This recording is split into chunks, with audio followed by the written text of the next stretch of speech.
Hello out there. Hope everybody's doing good. Glad to be back here doing this. Kind of a fun deal for me. And I see we have some comments on the hotline here.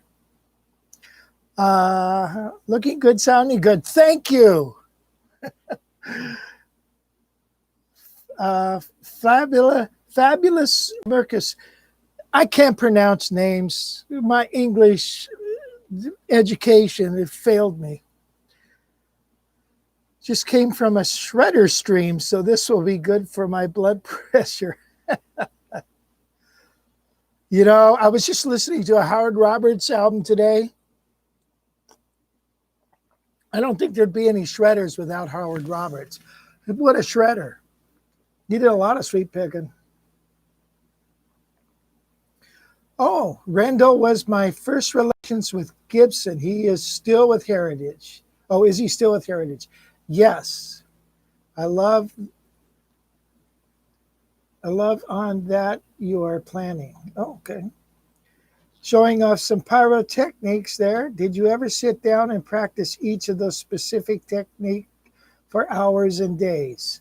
Yes. Yes, I did. So, but thank you. Man, is the sound okay, you guys? It's hard to tell in here. Like, is everything, the volume right? And I don't know if I'm overloading or not. So, anyway, I'm pleased that you guys are joining me. Hey, I actually played a gig yesterday. I haven't played a gig since I don't know when. And actually, I do know when. It was a few months ago. No, not a few months, a few weeks ago. I played with my old jazz teacher, Charlie Shoemate, who played vibes with George Shearing. And he asked me I played 2 weekends in a row with him, just a little duo. It was fun as hell. But it was such a weird circumstance. And then they closed everything down again. But yesterday I did a wine dinner. It was a last minute call subbing for a fellow by the name of Adam Levine, just like not the Maroon 5 guy. He's a wonderful jazz guitarist, all around good, solid player, lives in the Central Coast. And he worked with Dick Grove Music for a long time. I didn't know him back then in those days. I only met him recently, but yeah, so we have a lot of mutual friends. He turned me on to the gig. So the gig, it was a trip. People were very, very receptive. It was a dinner at a wine place, and it was a beautiful dinner.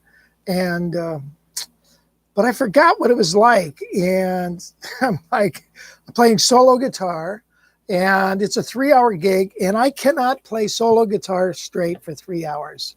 So I used some tracks. So I kind of mix it up. And the reception was very good. I think people are eager to hear live music again.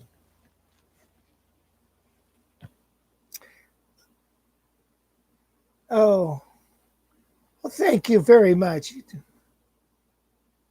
No, I never went. I've never been to New York City. I'd sure love to go there. You know, I bought this to sell. And I don't want to sell it. Not for a while. I'm looking at, geez, stupid. You know, how many guitars do you need? Just one more. Anyway, let's see. So I played the gig and it was really fun. And I forgot some.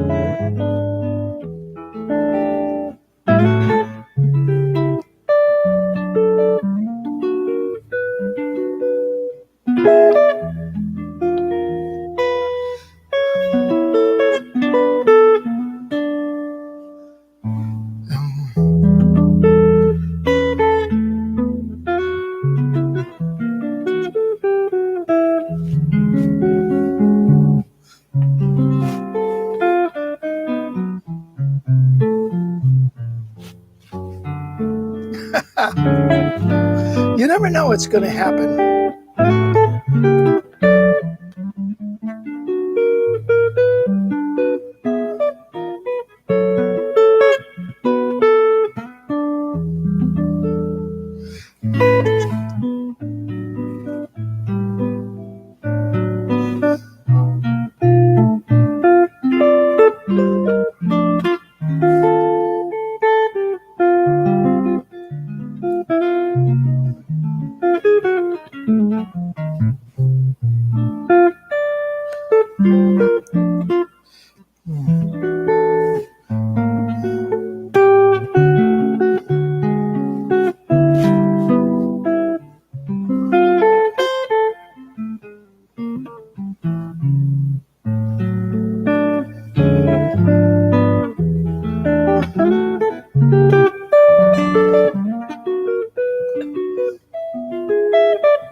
What am I doing?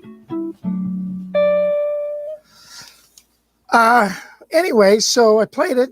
So like fingerstyle stuff like that for dinner, you know, and then I have a formula. When people are just going to the tables and stuff and they're mingling and talking, want to keep things really up.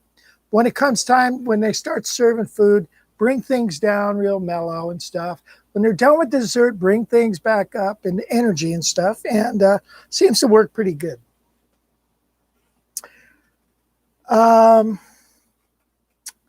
Let's see. Hey, Rich, good looking. Looking good. Oh, thank you. Hello, I have heard from Japan.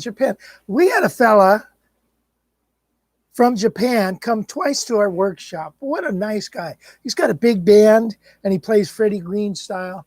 And he actually came to our workshop twice. So some of you Japanese guitar players, hey, come on over here. Come on. We'd love to have you. So much fun.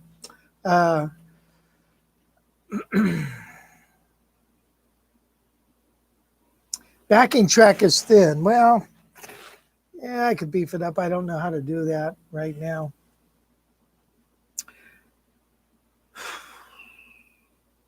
Is there an audio version of Larry of the book you released in the 70s, Montreal, Canada?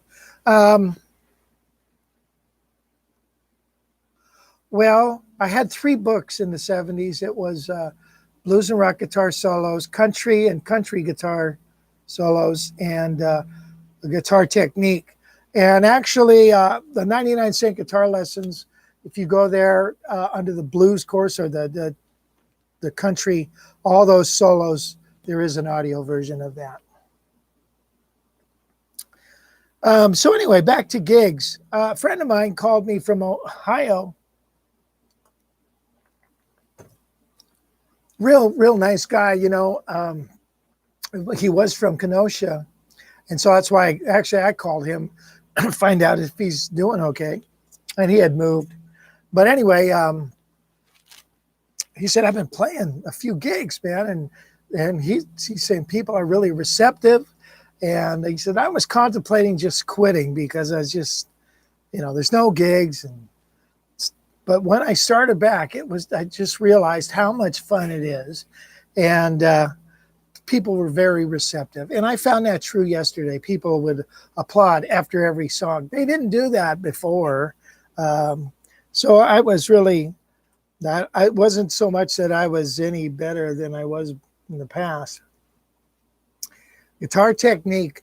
There is, if you go to, no, there isn't a strict book on that audio thing, but there is several of those videos I just stole from the book that are on the technique section of the Guitar College or the 99-cent guitar lessons.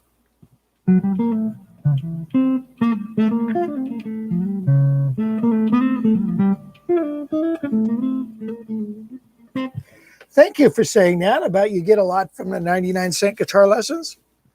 I'll tell you how that came about. We had Guitar College for many years, and we were on the net in 94. I mean, right when the net opened up. I had a student, and he was really high-tech guy. And he said, Rich, let me put you online, man. That's the new thing. And so, sure. And we, you know, shared the revenues. So that was great. It worked out good for a little while. And then I dropped my pick. then he said, Rich, the next greatest thing is going to be online gambling. He says, so I really don't have time for this. So I imagine he's a millionaire in the Cayman Islands somewhere. So my brother-in-law was a techie guy, got into computers, so he took it over. So we were on the internet real early on. But then, and then we started a video magazine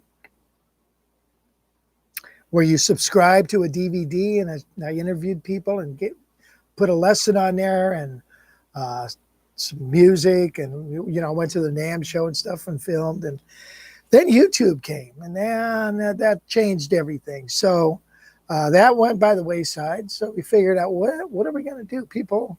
So my wife said, the dollar store. Everybody goes to the dollar store. Nobody spends $1, right? You go to the 99-cent store and you spend $40 in stuff. So you can't compete with free stuff, but everybody's willing to pay probably a couple bucks. And at the time, YouTube, the lesson could only be 10. You couldn't be any longer than 10 minutes. So that's where the 99-cent lesson came into being. Now things are on the horizon for something else is in the works, and things are going to be changing.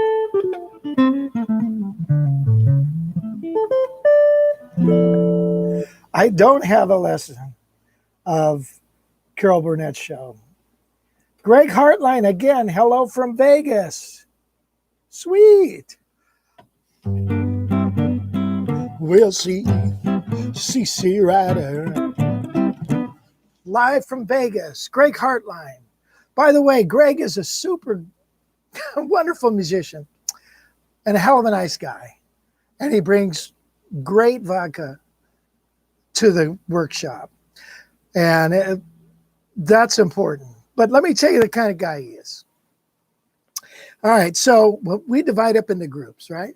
So Greg is a fellow, pretty advanced guy. He's been around the block, but he's willing to play with the lesser guys just because he wants to help.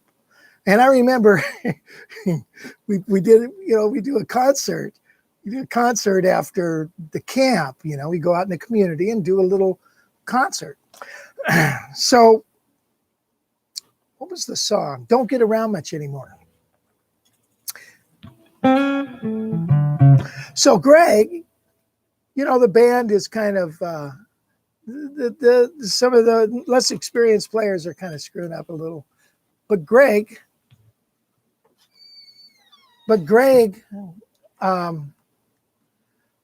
steps up and fronts the band and sings the tune and pulls it off and saves everybody's butt from looking like a idiot. But nobody looks like an idiot at the camp.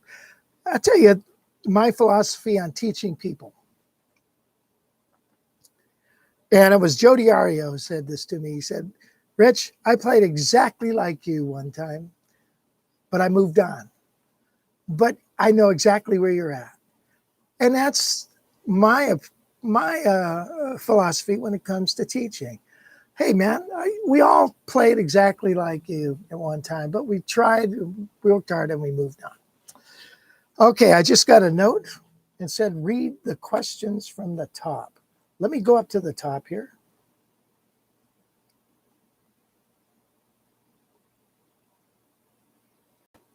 Okay, we talked about Rendell Wall, artist relation with Gibson. Yes, he's still with Heritage.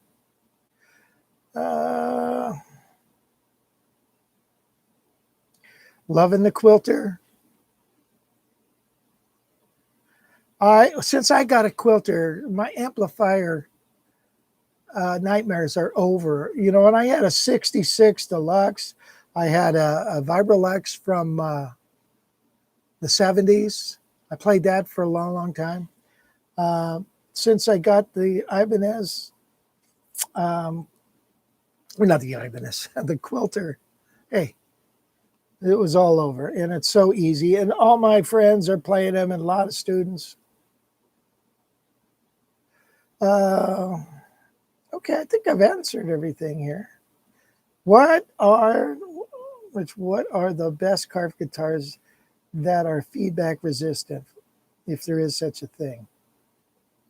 It depends on how loud you're playing and the amp you're using. I can go play with, I played large venues with a L4 and I didn't have any problem, or with the 575, didn't have any problem. This I would have a problem with. Floating pickup, forget it.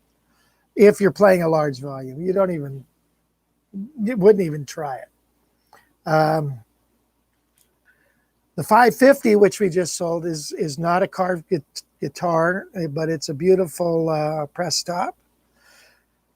And by the way, just because a top is pressed doesn't mean it doesn't feed back. I mean, I had a 175 for years and the damn thing fed back like crazy. And it was because of the amp you're using. You're used to playing a 335 and then you set the controls the same way as you would.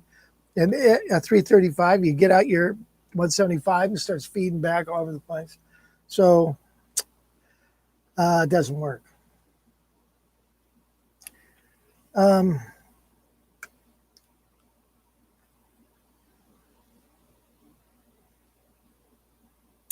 Hi, Paul. Paul, how you doing there? One of these days, Paul is going to come to our camp. You've been threatening to do that, but I guess, it's hard for him to get a week off. But one of these days, Paul, come on. If not now, when? I asked that question. If you're never, it's the same thing with getting a nice guitar. If not now, when? What? When you're dead? All right, so why don't we play something for crying out loud? Oh, what was I going to talk about? I forgot.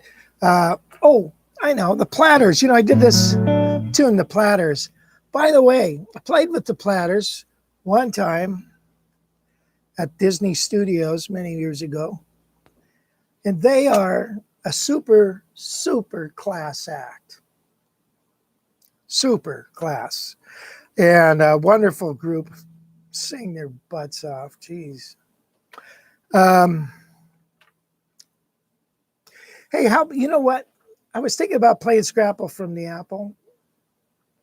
And I have the track here that's like for the students. And it's not really like, stellar fast. It's actually a medium tempo. And what I like about it is it's slow enough so you can hear how bitchin' the melody is. So let me try to play it.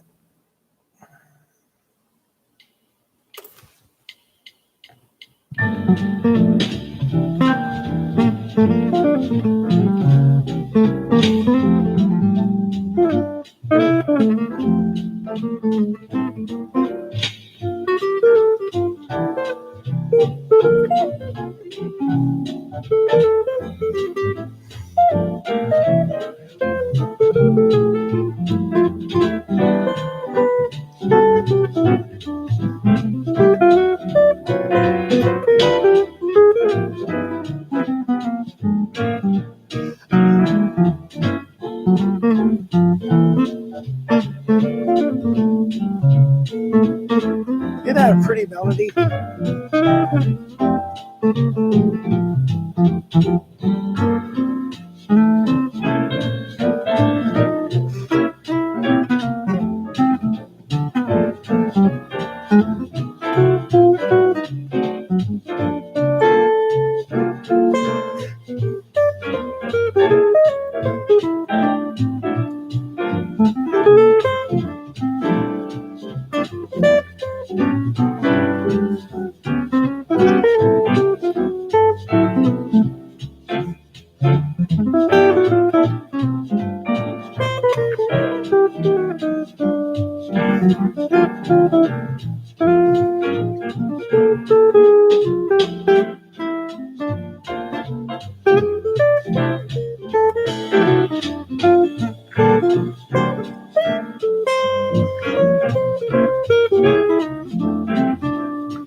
I guess we're done.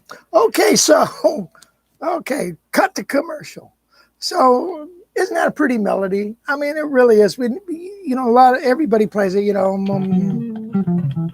Blazing tempo, and you don't really, it's hard. It's like it gets lost in the dust. Our camp is it's up in Yosemite. So people come from all over the world just to see Yosemite, and we have a camp there. It's just outside of the entrance to the national park. It's up in the mountains. I call it a camp, but it's not a camp. You're not camping out in a tent. It's at a lodge. It's a beautiful lodge, and it's like a hotel, except there's no TV, okay? And you just play guitar. And then we have meals. All the meals are provided, and they cook really well. And so you got breakfast, lunch, and dinner. We usually have the whole camp by ourselves. And this year, I think, is going to be a stellar year because we had to cancel because of COVID. So we've already, it's got a lot of people already signed up. But so it's myself and Todd Johnson, who is a wonderful bass player. So we do have bass players. And not only that, he's just a great jazz educator and musician educator. And then there's Mike Dana. Mike Dana is head of, or used to be, he's retired, of jazz studies for Fresno, or is it the whole music program? At Fresno City College. Mike is an exceptional teacher. When I actually took a class from him, and I just was amazed at how well he could teach. So we have him, and then I'm usually there. I'm there, and I teach. And then we usually bring in a guest, and I have a feeling we might be bringing in a couple this year because we're going to be so packed. So you should sign up. It's the best time you'll ever have. I mean, we have people like Greg Hartline. He hasn't missed a camp since he started, and we just have a blast. So you have camp. We have it all day. Starts at breakfast at 8, 9 o'clock. We do technique things till 10 o'clock. Then classes start. You divide up into your groups. There's 3 levels of instruction. You get to see each instructor every day. And it's song-based. So we dish you out a couple of songs. Let's see, how many songs you get? 3 or 4 songs during the week. And we study those songs, and you learn the jazz ideas through those songs. And then we have dinner, we have lunch, we have dinner. After dinner, we all get together in the chapel, and we have a jam session. And we get the students up to jam. And then we critique them and try to say what worked, what didn't work, what you could do better. And that kind of feedback, that's so hard to get. But so I always say, leave your ego at the door, and I don't mean the ego that says, oh man, I'm too bitching to be here. I mean the one that says I suck, because you want to get rid of that mindset, because like I said before, everybody has been at your level. All your great Joe Pass played exactly like you right now, but they moved on at one point. So Greg has been at camp 8 times now. It's just a great experience and love it. Thank you, Greg. It's going to be, if go on guitarcollege.net and you'll see the info about it and the pictures of it.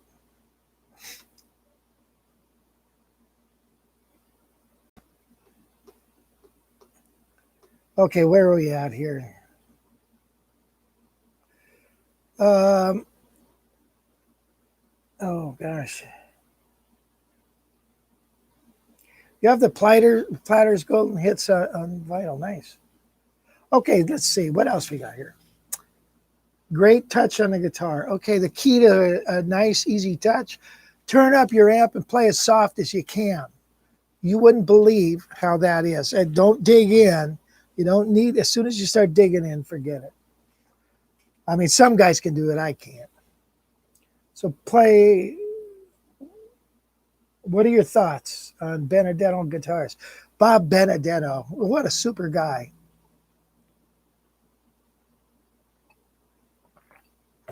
What a craftsman. Good grief. I think they're great. I don't have one. I can't, that, you know, they're a beautiful guitar. You know, it's a Benedetto. What's the difference between you know, Mercedes and a Jag? You know, you like one or the other. I don't know. Benedetto, they're very pricey, but they feel great. They play great.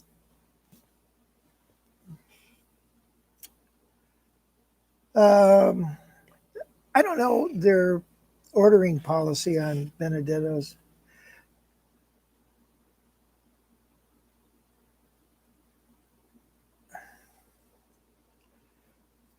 No, I'm not in LA. I'm actually in the central coast of California. So, Chick Corea, I don't know. That's another league.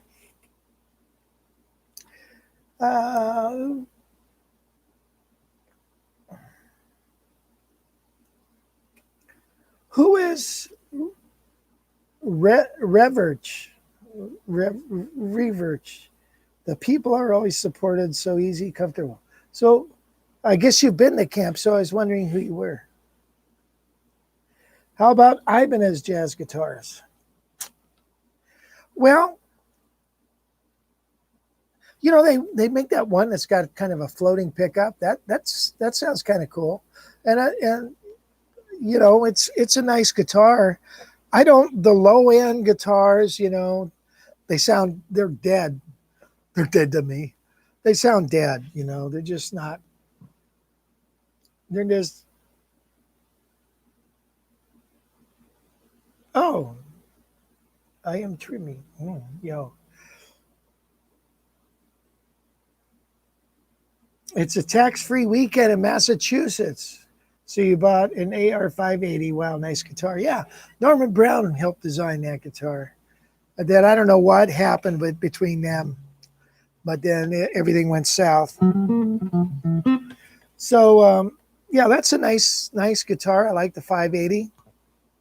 I like the John Pisano 880. I think that's my favorite of the Eastman guitars. Again, you're looking at $3,000 or so. Yeah, you'd be afraid to hold a Benedetto. That's why you're better off doing that at the NAMM show. So if you drop it, yeah, yeah, they're very expensive, man. I'm gonna say that they got this dip. It's like the rim raises up, and then the guitar. It's an interesting thing. My wife and I were at the NAMM show, and I think it was when Benedetto was being distributed by Fender. And Gail was looking at the Benedettos, and she says to a salesman, she was asking a question about it. And the salesman said, hold on. She brought over Bob Benedetto. Bob said, how can I help you? Gail was kind of more to, you know, this is, wow. So anyway, accessible guy, real sweet guy, and a wonderful player or a designer. He's probably a good player too. You got to be a good player to design a nice guitar. Okay. So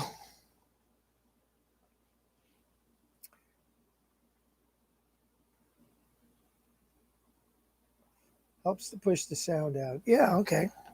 Yeah, so this guitar, um, it sounds pretty good, doesn't it? You gotta, it's got just a volume knob, and so you gotta adjust your amp, and you're so used to rolling off the highs a little bit, so you gotta kind of really work on your amp there.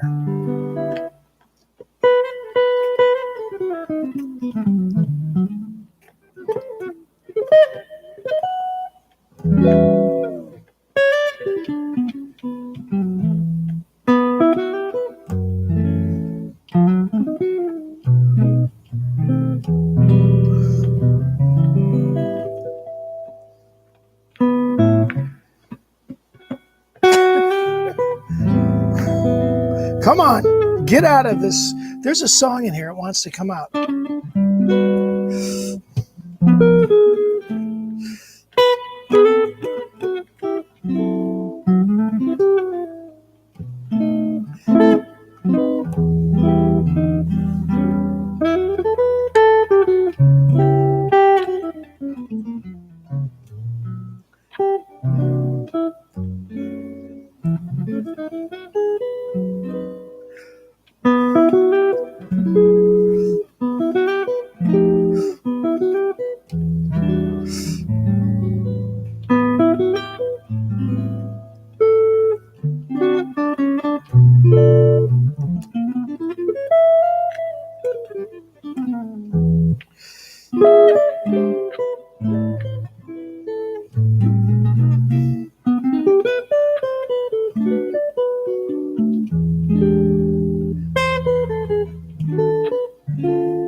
Okay, guitar like ice cream. Just when you got it licked, it drips all over you.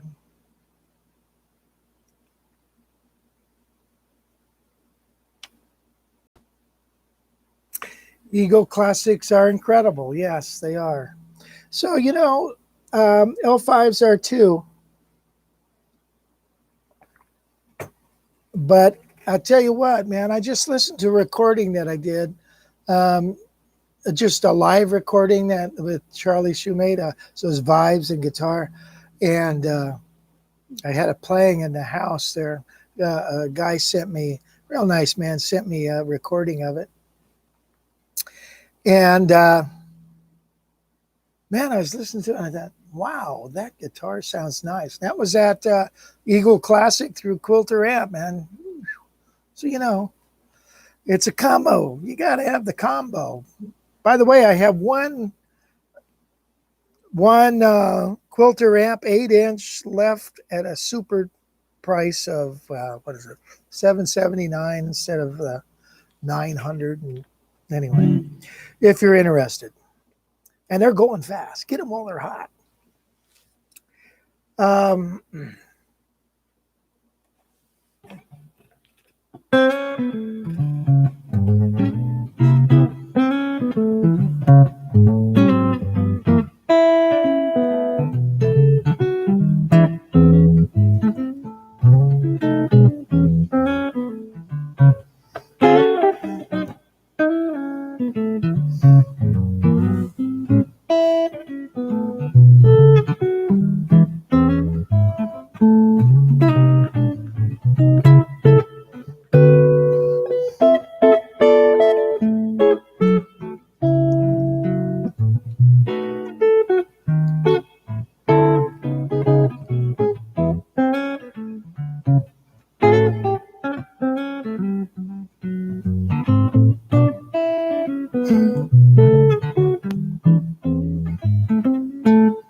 yeah.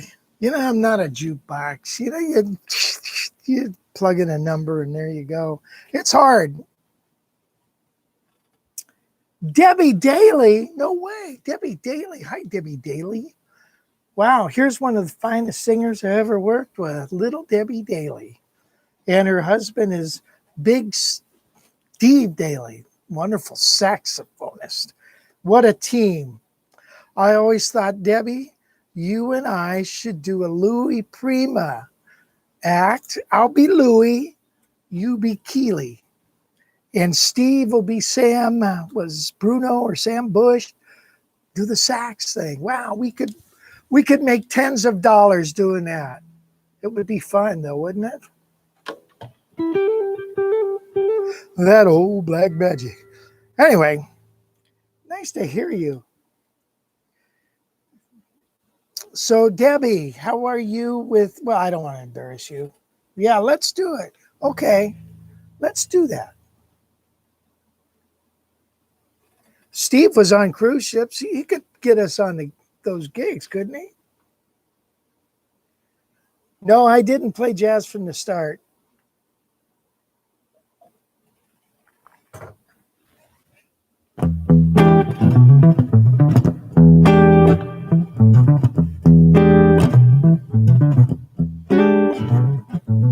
You can't watch your wife and you're outside women too.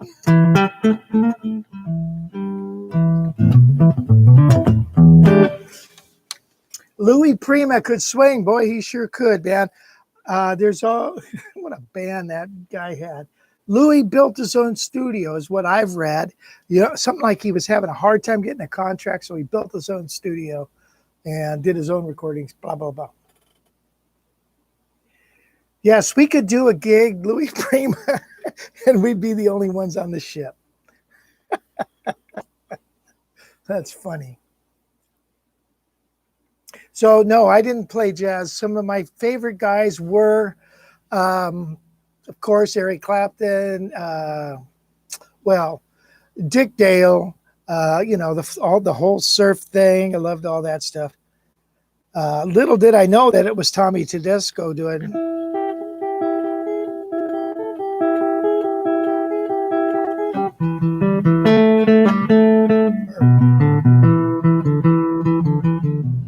Or whatever it was. Anyway, and Dick Dale. And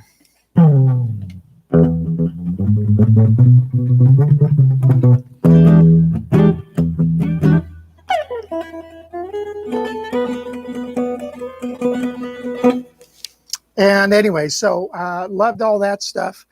And then I liked one of my favorite blues guys is Mike Bloomfield. We really loved Buffalo Springfield, you know, Steve Stills and all that. But then I heard Tal Farlow record and a Wes Montgomery record and was just like, what? Well, that's cool. So I like that. So that's where all that went. And then I played, you know, I played in a lot of rock bands and stuff. Actually, a cover band with Debbie Daly right here. We had a little horn band, Joe Linnigan. So anyway, yeah, that, you know, you progress, but you don't leave your roots, right? It always comes back to haunt you. Yeah, that's the name of that.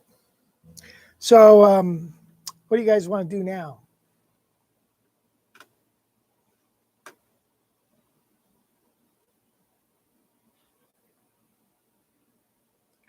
Oops.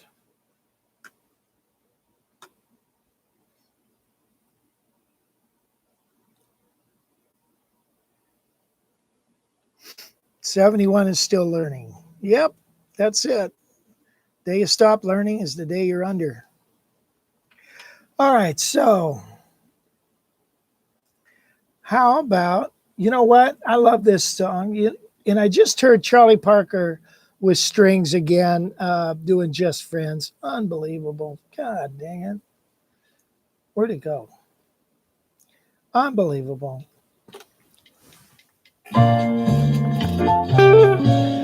I do this already?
Never know how it's going to end.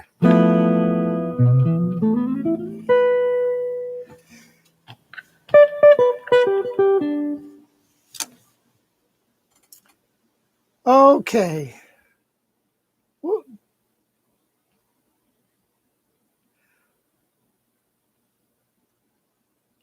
He's a Dorian Gray type. What does that mean? Still using Jody Fisher book.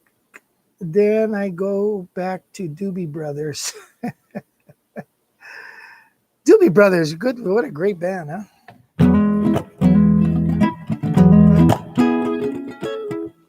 Yeah, it's hard to do some of those chords.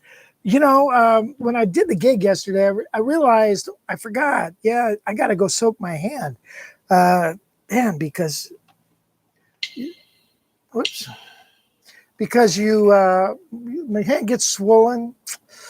For me, it does, and it just feels like everything's a big effort. And so you run your hand under some ice water, some cold water. Then I had the bartender give me some ice water in a glass and just hold that, and it brought the swelling down. I was able to play again. So it's little things like that that really help. A vampire, great hair, indeed. Sounds sweet and clear. Thank you, Peter. Debbie Daly loves the live chat. Jazz hands. Debbie, you know jazz hands. So yeah, we had a great band with Debbie Daly and Debbie Rude, Bob Berthold, who was like a world-class singer. That was the band. And we went to England once, and didn't we have a great time going to England? My God, it was so much fun. I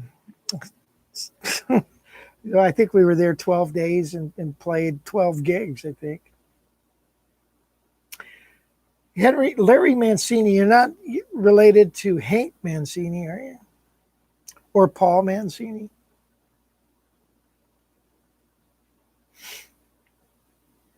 Well, Just Friends is the title of the song.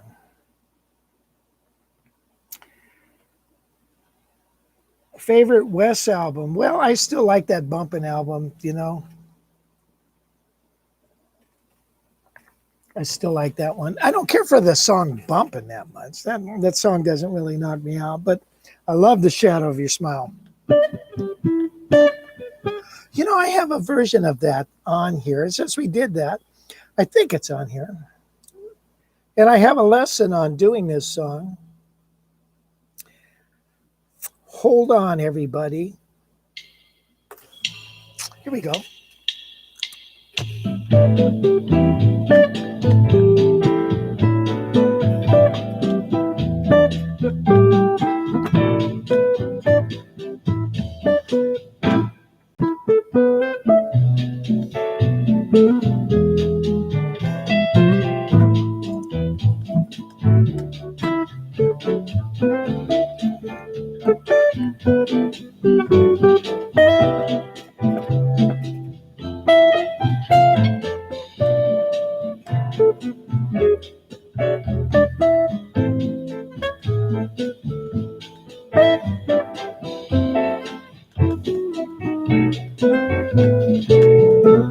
I love this.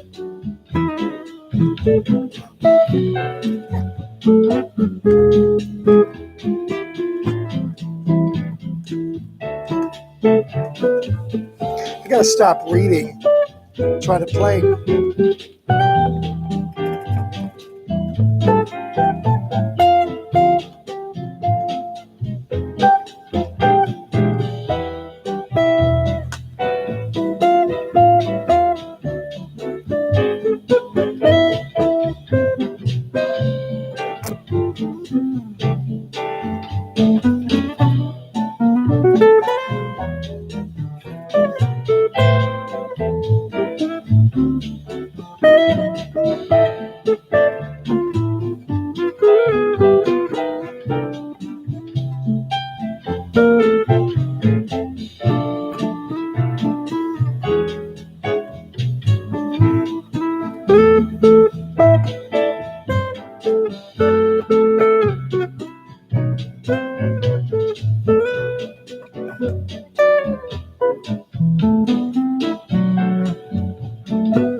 I worked out an ending probably in the lesson, but I forget it now. Isn't that the way he played that, and the orchestrations, the Creed Taylor productions, Don Sebesky arrangements? Come on, geez. I mean, that's pretty dang good. Nice stuff. And so I heard that. I thought, God dang it.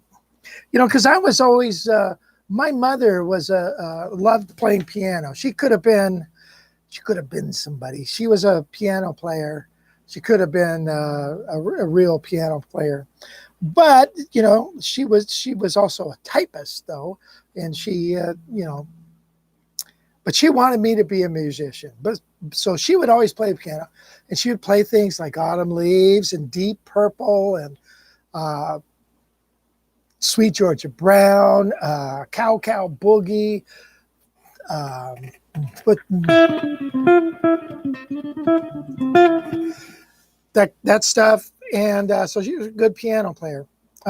So I was early on into all that kind of stuff. I heard it over and over and over again. So I always liked that beautiful music. Matter of fact, an album I just got, and my wife and I both love this album, The Mills Brothers. And a friend of mine, by the way, Debbie, Roy was here today. Roy stopped by to see me in the Central Coast. Roy's the bass player that I've worked with for 25 years. He's like a brother. And so I came over and I was playing him some Howard Roberts and we're talking. But when I put on, and I played him some Sam Cooke, and but the Mills Brothers, it spurred a lot of conversation. So anyway, I love the Mills Brothers. So, maraca. What strings are you using? These are Diodario Chrome Brights, light gauge. So they go 48, 38, 28, 20. The set comes with a 14 and a 10. I put that aside and put the 10 aside, and I put a 15 and a 13. So it's a heavy top, skinny bottom. I learned a long time ago that I kind of felt like I wore my hand out between the D and the G string. So I like those to be light. Smooth octave playing.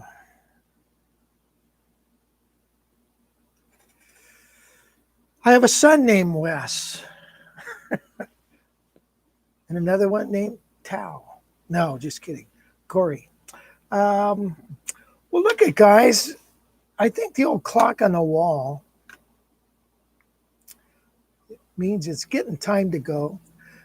Plus, I've been drinking coffee, and you know what that means.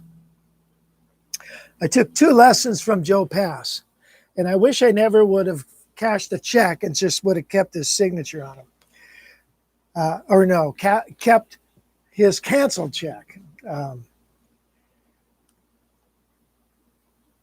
Donuts and anyway, Joe, was a young guy. I was 18 or 19. We were just married, and it's not cheap to go take a lesson from a pro, but I took a lesson, and the first time was kind of funny. Joe's like, he's in a white beater T-shirt, and he's got a back room in his house, and so he, the first thing he says is, we were talking about scales and stuff, and he showed me the cage system. That was the first lesson. Second lesson was, he did this. He said, okay, pretend you're a trumpet player in a big band. It's the end, the credenza. The band plays this big giant chord, and now you're going to play the little at the end. All right, let me hear you do that. All right, here comes the big C chord.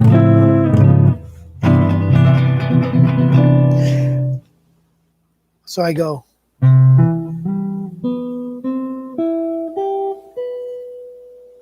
And Joe said, is that it? I can't picture him saying it now. Anyway, I don't know what to do, man. That's why I'm here. I didn't say that. I was just, I don't know. Anyway, he said, go home, learn harmonic minor.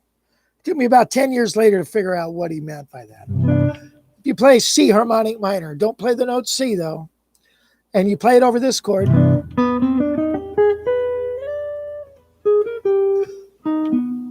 it brings out a dominant 7 chord, a G dominant, altered dominant chord, and then you resolve it to a C major. So you go.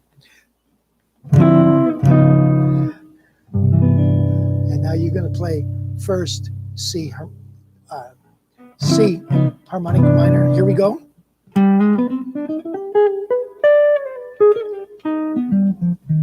And then C major. Harmonic minor. C major. Anyway, so that was the second lesson, and I didn't take any more lessons from him. But I did see him at a music store one time because I taught at Ernie Ball Guitar, and he subbed for, I forget who it was.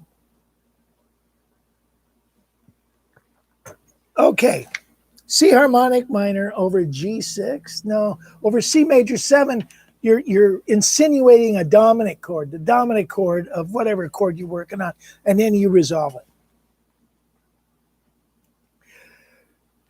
Okay, Debbie Daly, take a tacit. Okay. Picasso always paid by check, coupled with a little sketch. Okay, guys. Well, I'm going to say goodbye, and I want to thank you guys for coming and hanging out, and you really kind of made my day. You know, it's kind of fun for me. Especially if people are listening. So,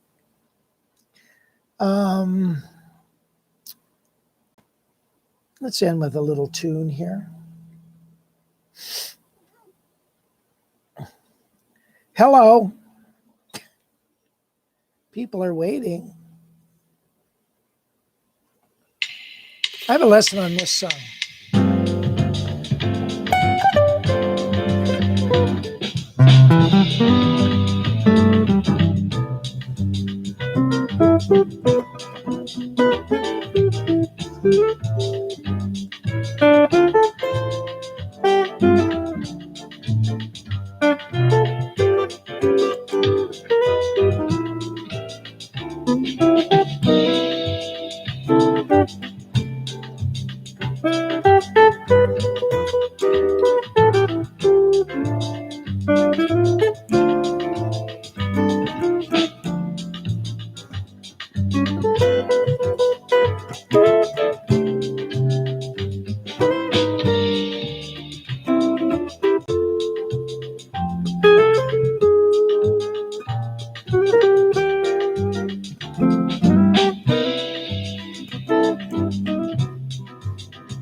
I just played C harmonic minor.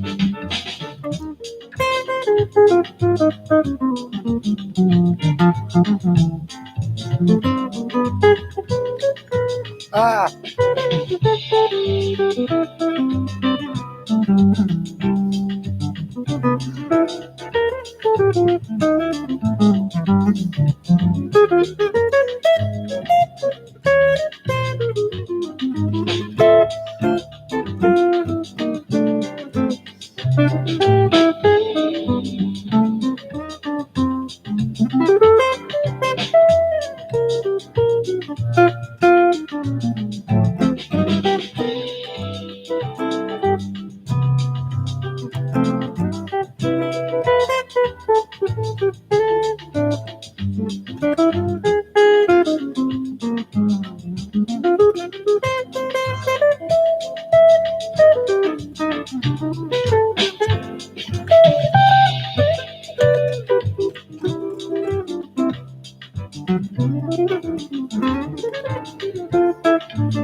Okay, guys, thank you so much for joining me, and I will talk at you later. Let's do it again next week.